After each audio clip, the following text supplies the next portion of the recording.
Da già mangiato ormai, mio chilo. Rachele, simpatizzante alpina come me. Questo è il tendone già montato. Parliamo piano perché lui sta dormendo.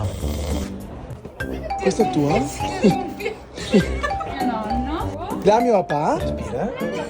Ha detto all'Ardo l'imballaggio impiratori. Tanta gente che ne ho stasera. Un centinaio. Bastio? Sì. Vai tu che Sai, quel che ti sedria forte. Guarda. Ma non le viene fuori niente. No, fracca il bottone. Hai il cappello d'alpino. Mattino ti sei alpino? No. Solo gli alpini possono portare il cappello d'alpino, al massimo i bambini. Mia papà mi ha autorizzato. Sì, è l'autorità mia. Ah! Io sono a posto. C'è un po' di gente! Io sto qua.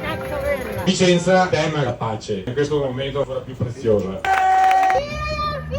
Ho un piano per fare le riprese belle come quelle a Rai.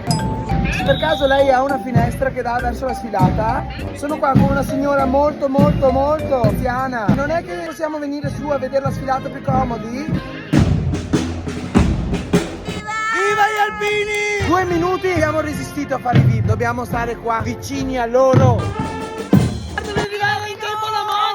Lì successo che si è rotto l'organo. Me l'ho accesa. Mi pare questo il momento. Alpini sempre! Ma tu senti come che la urla? Spero che mi...